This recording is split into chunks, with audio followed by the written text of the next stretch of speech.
আপনার ঘরে কি গর্ভবতী মা, বোন বা স্ত্রী আছে? তার শরীরে কি রক্ত কম? তার কি ডায়াবেটিস আছে? তার রক্তের গ্রুপ কি? তার কি হেপাটাইটিস বি ভাইরাস আছে? এগুলো কি আপনি জানেন? এগুলো আপনাকে জানতে হবে। আমার ভিডিও যদি কারো ভালো লাগে অবশ্যই লাইক, কমেন্ট, শেয়ার করবেন।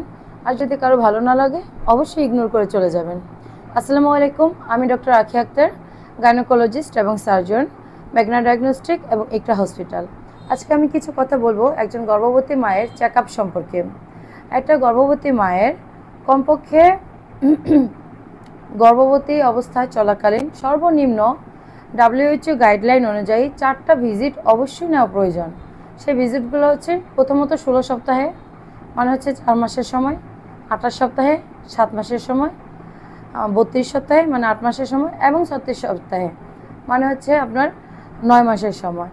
তো এই ভিজিটগুলো আপনার গর্ভবতী মাকে অবশ্যই নিতে হবে একজন ডাক্তারের সাথে।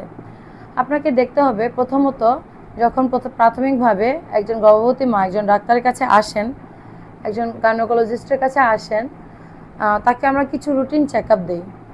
এই চেক আপগুলো দেওয়ার কারণ আছে। অনেকে ভাবেন যে আমরা হয়তো অপ্রয়োজনীয় পরীক্ষা করাচ্ছি রোগীকে। না, আমরা যেটা করাই সেটা হচ্ছে রুটিন কিছু টেস্ট, যেটা একটা গর্ভবতী মায়ের জন্য জানা অত্যন্ত জরুরি।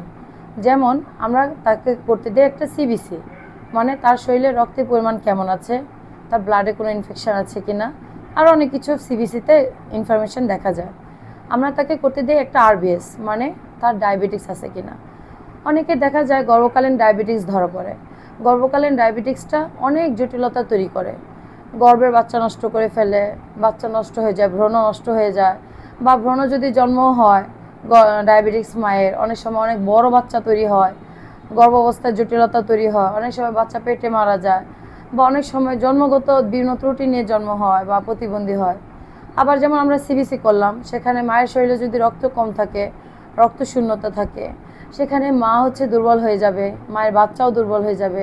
রক্ত শূন্যতা অনেক সময় অনেক মা ওই পৃথিবীতে মারা গেছে। তো এগুলো খেয়াল করতে হবে। আমরা একটা রোগীকে ইউরিন মানে প্রস্রাবে ইনফেকশন আছে কিনা সেটা করতে দিই। কেন? কারণ হচ্ছে আমরা প্রস্রাবের মাধ্যমে অনেক কিছু ধরি, অনেক কিছু রোগ শুধুমাত্র একটা প্রস্রাবের রিপোর্টের মাধ্যমে ধরা পড়ে।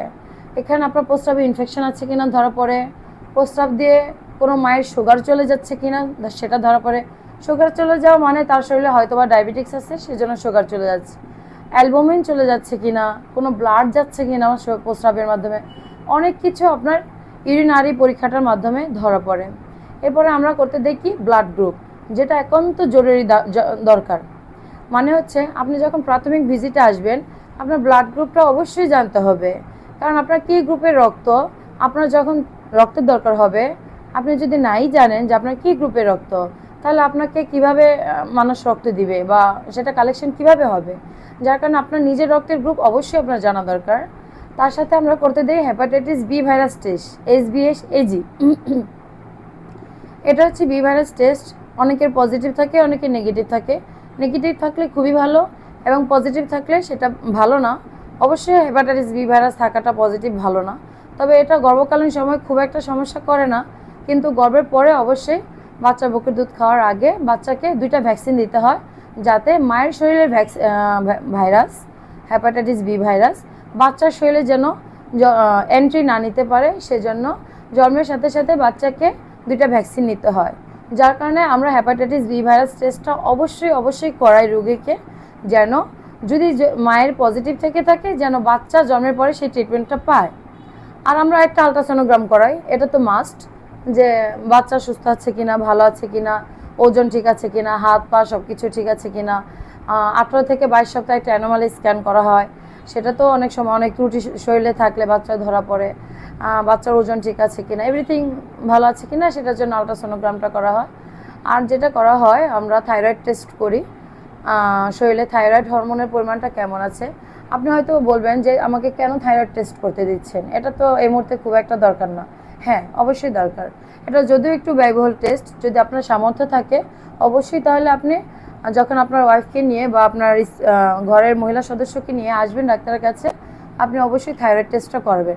কারণ এটা যে কত প্রয়োজনীয়, কত যে দরকারি টেস্ট, এটা বলে শেষ করা যাবে না।